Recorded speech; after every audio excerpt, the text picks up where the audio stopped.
Hello भाई, welcome to Kartik drives. तो भाई आज हम ड्राइव करने वाले हैं अपनी डिजायर को। तो देखते हैं कि अगर हम सिटी में चलते हैं तो ये हमें कैसा परफॉर्मेंस देती है। और सिटी वाइज मतलब जैसे छोटी गाड़ी तो है नहीं ऑब्वियसली। तो अगर हम एक सेडान कार चला रहे हैं 163 ग्राउंड क्लियरेंस है इसका, तो इस हिसाब से शहर में अगर हम चलाते हैं तो ये नीचे से टिकती है, क्योंकि काफ़ी ऐसे ऑब्स्टेकल्स मिलते हैं यहाँ पे गलियों में अगर हम चलाते हैं ना। तो हम देखने वाले हैं कि हमारी डिजायर कैसा परफॉर्म करके देती है। और जो इसका 3 सिलेंडर इंजन हो गया है तो वो कैपेबल है, मतलब पावर फील करके देखेंगे कि वो वाली मिलती है फिर नहीं। तो चलो अपना ये वीडियो स्टार्ट करते हैं अभी ड्राइव रिव्यू का। और यहाँ पे देख लो, ये एसी हमने कर रखा है चालू, ऐसा नहीं है कि एसी ऑफ है। तो हमने एसी भी ऑन कर रखा है। जो बेसिक ड्राइविंग होती है डेली, जैसे इतनी सारी धूप हो रखी है, इतनी हीट हो रखी है, तो उस हिसाब से एसी ऑन करके मस्त अपनी गाड़ी को भी चलाते हैं और ड्राइव रिव्यू स्टार्ट करते हैं। तो ये देखो, पहले तो इसका जो क्लच है ना वो कितना सॉफ्ट है। तो एक काम करते हैं, स्टार्ट करते हैं। बाकी यहाँ से मेरे को लेफ्ट लेना है। तो ये चीज देखिए आपने अभी ना, मतलब अगर मैं ऊपर उठा रहा हूँ कार को तो मेरे को हल्की सी रेस भी देनी पड़ रही है। ऐसा नहीं है कि ये नॉर्मल में उठ रही है। तो कहीं ना कहीं आपको 3 सिलेंडर की पावर की कमी तो महसूस होती है। बाकी अभी थोड़ी पीछे लेनी पड़ेगी, क्योंकि हमारे यहाँ पे आगे की तरफ जो है ऑटो खड़ी है।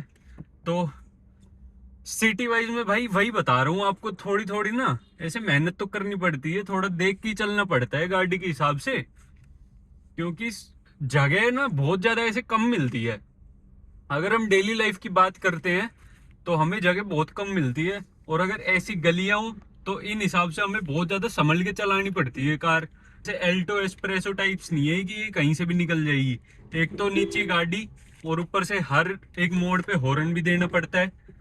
बाकी अगर हम इसके सस्पेंशन सिस्टम की बात करें ना, एक नंबर लगता है भाई मेरे को तो। सच बता रहा हूँ, इतना प्यारा सस्पेंशन है ना इसका कि आप मतलब जैसे डिजायर है ही कंफर्ट के लिए, तो आपको कहीं भी ये फील नहीं होने देगी। बाकी इसमें एक सिंगल ऐसी आवाज नहीं है, रेटलिंग नॉइस भी नहीं है। बस ये जो हमारी जो इसमें की है, कार की जो की है, उसमें जो एक क्या बोलते हैं जैसे छल्ला डला हुआ है ना, सिर्फ उसी की आवाज आ रही है पूरी गाड़ी में जब भी जैसे हिल रही है ना। बाकी ये देख लो, जैसे आप आगे देखो, यहाँ पे कभी बाइक आ रही है, कभी आगे गाय चल रही है। तो बेसिकली हम हाईवे ड्राइविंग तो देख लेते हैं, बट हाईवे का क्या सीन है ना कि वहां पे हमें मतलब पता है कि हमें इस लेन से इसमें चेंज होना है, इस लेन से इसमें चेंज होना है। बट मेन आता है कि हम सिटी में कैसे ड्राइव करते हैं।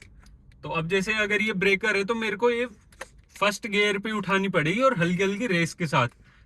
इसमें भाई वो वाली बात नहीं रही। मतलब कि जैसे 3 सिलेंडर कर दिया ना कंपनी ने भी, मतलब कुछ सोच के ही करा है।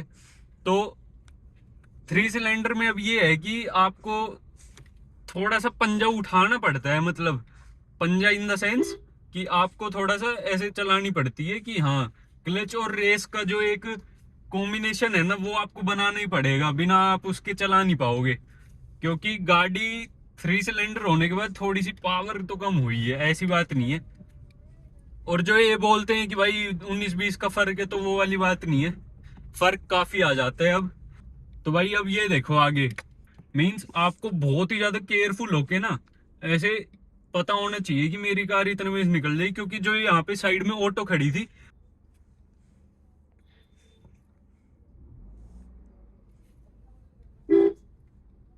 तो भाई ये देखो, जैसे कि ये है ना, अब ये स्पेस इतना कम है यहाँ पे और हमें इतने एरिया में से निकालनी पड़ती है, तो ये काफी ऐसे टफ टास्क हो जाता है डेली लाइफ के हिसाब से। देखे ना, अगर हम मार्केट में चलते हैं, अब जैसे ऑटो वाले भाई निकाल ले, तो मिलते हैं आपको डेली लाइफ में, आपको लोग मिलते हैं। अदरवाइज भाई हम कार की बात करें ना, तो ना तो इसमें कोई नॉइस, मतलब जैसे अभी चल रही है हल्की हल्की वाइब्रेशन जो होती है ना, वो आपको हाई गियर पे फील होएगी, ऐसे नॉर्मली फील नहीं होती। या फिर आप ऐसे ये जो क्या बोलते हैं, जो लॉक वाली टाइल्स होती है ना, इंटरलॉक बोलते हैं शायद, पता नहीं क्या, तो वो इंटरलॉक वाली टाइल्स है, तो आपको हल्की हल्की ऐसे वाइब्रेशंस जो होती है ना वो फील होती है कार के अंदर। अदरवाइज ऐसे कोई रेटलिंग नॉइस या फिर यहाँ से कोने से आवाज आ रही है डैशबोर्ड पे जरे, ऐसा कुछ नहीं आता ना सस्पेंशन वगैरह की। सस्पेंशन एकदम मक्खन, हर चीज एकदम मक्खन, स्टेयरिंग एकदम मक्खन, हर एक चीज एक प्रॉपर है। मतलब अगर हम 9 लाख दे रहे हैं ना मारुति को, एक एक चीज प्रॉपर मिलेगी। अदरवाइज बोला जाता है कि मारुति की कार में से आवाज आने लग जाती है, बजने लग जाती है, तो वो कार डिपेंड करती है कि कौन सी है। अब मारुति ने इतना वो कर दिया ना कि 5 स्टार रेटेड कार है भाई। मारुति भी अपने सस्पेंशन में काफी अच्छा वर्क कर रहा है। इससे पहले मेरे पास एस्प्रेसो थी जिसपे मैंने सीखा, तो उसका जो ऐसा हाल हो रखा है ना कि वो सबको पता है उसको मार्केट में किस नाम से फेमस है वो, बट स्टिल उसका जो सस्पेंशन सिस्टम है ना वो ऐसा दे रखा है, इतना स्टिफ है ना वो, मतलब आपको चलाने में वो वाली बात नहीं आई। जब तक उसमें 4-5 लोग नहीं बैठेंगे ना तब तक चलाने में वो वाला मजा नहीं आएगा। इसमें ऐसी कोई बात नहीं है, इसमें एकदम प्रॉपर आता है। तो अभी हमने मार्केट का एरिया तो देख लिया कि मार्केट में कैसी चलती है भाई। बेसिकली अगर आप जैसे गुड़गांव जैसे शहर में रह रहे हो तो वहां पे आपको बहुत ऐसे बच बच के चलानी पड़ेगी, क्योंकि भाई हर एक मोड़ पे ना कोई मिलेगा आपको सरप्राइज देने के लिए, क्योंकि गलियां ऐसी होती कोई यहाँ से निकल जाए कोई वहां से।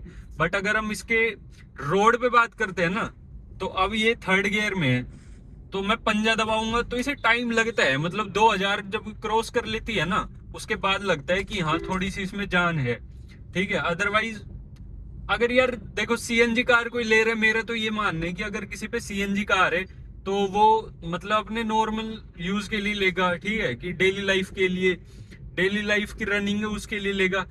अगर किसी को भगाने का ही शौक है तो क्रेटा सेल्टोस जैसी कार पे शिफ्ट हो जाएगा। लेकिन अगर कोई सीएनजी पे है तो उसे फ्यूल भी देखना है और उसे भगाने में, मेरे को तो ये लगता है कि सिटी वाइज जो मैं डेली चलाता हूँ ना उसके लिए परफेक्ट है, परफेक्ट कॉम्बिनेशन है, क्योंकि हर जगह पे तो आपको स्पीड लिमिट, स्पीड कैमराज, बाकी आप देखोगे अंदर एक भी आवाज नहीं है, मतलब बिल्कुल भी साउंड नहीं है। यहाँ पे जो रोड के ऊपर जो पट्टी सी बनाए रखते हैं ना उस पर से भी अभी हम लेके गए तो उसमें एक भी आवाज नहीं आती। आगे जो अभी ब्रेकर आएगा तो उसका सस्पेंशन भी देखते हैं। बाकी ये देखो यहाँ पे जैसे रोड पे बना रखी है ना तो हमें कुछ मतलब अंदर आवाज नहीं आती। और रही बात ब्रेकर की, तो ये देख लो, बस मैं न्यूट्रल पे कर दिया, अब मैं ऑपरेट कर रहा हूँ, वैसे बस ये दिखाने के लिए कर रहा हूँ मैं। अब मेरी कार 10 की स्पीड पे थी ना, और अब ब्रेकर पर से उतरी तो मैंने इसको सेकंड में ही रखा, मतलब ऐसे ये नहीं किया फर्स्ट में। तो उस टाइम पे आपकी कार निकल जाती है, क्योंकि मैंने देखा था नीचे ऐसे कोई चढ़ाई टाइप्स का वो नहीं था कि जैसे रोड के बीच में कोई गड्ढा हो या फिर कुछ भी, तो मैं नॉर्मली हमारी सेकंड गियर पे निकल गई। बट अगर इसी जगह मेरी कार थोड़ी और कम स्पीड पे होती तो शायद इसको स्ट्रगल करना पड़ता निकलने के लिए भाई। अब ये जो ब्रेकर देख रहे हो ना आप, तो ये 163 के हिसाब से मैं ये नहीं बोल रहा कि इसमें टिक जाएगी, इसमें आराम से निकल गई ये देखो। और अगर मैं स्टेयरिंग पे हाथ भी हटा लूं, क्योंकि आजू बाजू कुछ नहीं है, स्टेयरिंग पर से भी हाथ हटा लूं ना तो आराम से निकल जाएगी। लेकिन इसी जगह वो वाला ब्रेकर होता ना जो अपने गाँव में होता है एकदम ऐसे स्टिफ्स वाला, फिर तो ये आराम से टिक जाती, ऐसी बात नहीं है। लेकिन ये ऐसे थोड़ा स्लोप वाइज था तो उसमें ऐसा कुछ प्रॉब्लम नहीं हुई। बाकी अगर मैं थोड़ा पंजा दबा के दिखाऊं और ब्रेकिंग दिखाऊं, ब्रेकिंग इतनी प्यारी है ना, गाड़ी वहीं की वहीं खड़ी हो जाती है। कॉन्फिडेंस मतलब लूज नहीं होने देती बिल्कुल भी। आप अगर ब्रेक मार रहे हो तो कार वहीं की वहीं खड़ी हो जाएगी, ऐसी बात नहीं है कि वो स्किड कर रही है। ये एबीएस और ये सारी चीजें मिलके अपना काम इतना प्रॉपरली कर रही है ना, बंदे को अंदर से आता है कि हाँ भाई मैंने 9 लाख रुपए सही जगह दिए हैं। रियलिटी बता रहा हूँ आपको, क्योंकि सिटी वाइज ना कोई भी कहीं से भी कट मार देते हैं और टाइम टाइम पे ब्रेक भी मारने पड़ते हैं, तो उस हिसाब से काफी सही है। लेकिन एक बात बता दूं भाई, जब भी आप ब्रेक मारो ना पहले साइड में देख लिया करो, ये जो IRVM है और ORVM, उनमें हमेशा ये देख लिया करो पीछे कुछ है तो नहीं।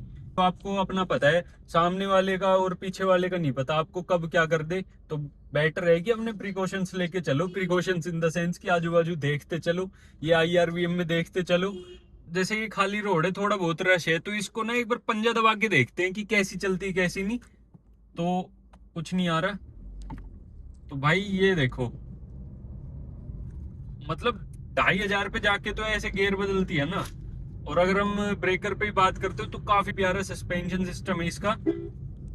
बाकी सेकंड गियर पे ऐसे पंजा दबा के ऐसे उठती है ना, अब थोड़ा फील होता है जब 3000 RPM पे चली जाती है, क्या आवाज है, वरना गाड़ी इतनी साइलेंट है ना ये। और ब्रेकर पर से बस थोड़ा सा प्यार से उतारो, आपको कुछ नहीं होने देगी ये कार, ना आपको स्टिफ लगेंगे सस्पेंशन ना कुछ और। बस ब्रेकर से थोड़ा सा आराम से उतारो और फिर पंजा दबाओ, थोड़ा सा उठने में टाइम लगी बट निराश नहीं करेगी। 3000 पे जाते ही तीसरा गियर शिफ्ट कर दो और चलने दो, आपको आराम से 27 के 28 की एवरेज भी मिल जाएगी गुड़गांव जैसे शहर में। तो बेटर यही है। मेरे को तो बहुत बेटर ऑप्शन लगता है कि हल्का सा जो भी स्पेस मिलता है उसमें कभी पंजा दबाने का मन है तो अच्छे से पंजा भी दबाओ। एवरेज की भी कोई चिंता नहीं है, आराम से आपको 27-28 का एवरेज निकाल के देगी। ओवरटेक करना है तो बिना डाउन शिफ्ट किए मस्त चलने दो। और ये देखो ब्रेकिंग भी, ये देख लो काफी प्यारी है। कहीं से भी भाई टच से मस नहीं होती गाड़ी। मतलब लगता है कि हाँ 9 लाख की कार में बैठे हैं, सेफ कार है, भारी भरकम कार है। रियलिटी तो यही है भाई। बस चलाने वाइज आपको थोड़ा सा ऐसे करना पड़ेगा, क्योंकि 3 सिलेंडर है यार। बार बार वही बात बता रहा हूँ मैं, 3 सिलेंडर के हिसाब से ना थोड़ा सा तो होता ही है कि हाँ, थोड़ा सा तो ऐसे फील होता ही है कि हाँ वो पहले वाली बात नहीं रही, काफी फर्क हो गया। वैसे तो थोड़ा भी नहीं। बाकी तो यार अगर एसी की बात करते हैं तो अभी मतलब अभी तक मैं बिल्कुल ऐसे पसीने में हो रखा था, बट अभी ऐसा कुछ नहीं लग रहा मेरे को, क्योंकि ज्यादा तेज भी नहीं कर रखा मैंने। फुल पे कर रखा है, बट एक फैन स्पीड मैंने 1 पे कर रखी है। वैसे टेम्परेचर फुल कर रखा है, क्योंकि इसमें आता है ऑटोमेटिक क्लाइमेट कंट्रोल, तो उस हिसाब से ना एसी भी काफी अच्छा वर्क कर रहा है। और अगर हम कार की बात करें तो वो सब मैंने आपको बता ही दिया कि किस हिसाब की ब्रेकिंग है। तो जैसे अब ये 20 की स्पीड पे थी, तो अब मेरे को ये सेकंड गियर में करनी पड़ी। तो अब देखो आराम से अपना आरपीएम भी उठता है, कैसे ही चला लो 27 से 28 की एवरेज देगी ही देगी। और थोड़े से जो हमें अब ब्रेकर देखने को मिले, तो ये है कि मतलब थोड़ा सा ध्यान दे के चलानी पड़ेगी। ऐसी बात भी नहीं है कि कहीं से भी कुदा दिया कुछ भी कर लिया, बट हाँ भाई थोड़ा सा तो देख के चलना पड़ेगा ना। क्योंकि भाई अगर इंसान सीएनजी कार ले रहा है तो उसे पता है उसका यूज क्या है, किस यूज से लिए। सबको अपनी अपनी कार का पता है भाई, किस हिसाब से लिया है। सीएनजी कार ले ली तो भगा नहीं सकते, ये नहीं कर सकते, वो नहीं कर सकते। सब अपने यूज के इसके हिसाब से। अगर आप गाँव में हो जहाँ पे मतलब खुले रोड होते हैं, हर चीज होती है, तो वहां के हिसाब से अगर डीजल ले लो, अगर उनमें थोड़ी बहुत आपको भगाने का ही वो है। अदरवाइज भाई अगर सीएनजी ली है तो इतना एक्सपेक्ट भी मत ही करो, ठीक है। बट अगर मेरे हिसाब से देखा जाए तो मेरे को तो भाई काफी मजा आते हैं चलाने में, क्योंकि सारी चीज पूरी करके दे रही है यार कार। आराम से मेरे को 28-29 का एवरेज दिया है, तो वो भी आराम से मिल जाता है। एक चीज फुलफिल ना, जेब पे भारी। दूसरी बात ये है कि ब्रेकिंग सिस्टम इतना अच्छा, सस्पेंशन इतने अच्छे, और क्या बोलते हैं सेफ्टी इतनी अच्छी मिल रही है कार में, तो और क्या ही चाहिए। बाकी भाई यही था इस डिजायर का ड्राइव रिव्यू। तो कैसा लगा आपको कमेंट करके बता देना। बाकी इसका माइलेज टेस्ट चाहिए तो वो भी आप कमेंट करके बता देना। और अभी हम मिलते हैं नेक्स्ट वीडियो में। तो थैंक यू सो मच यहाँ तक का वीडियो देखने के लिए। कोई भी डाउट है कमेंट सेक्शन में बता देना। मिलते हैं नेक्स्ट वीडियो में।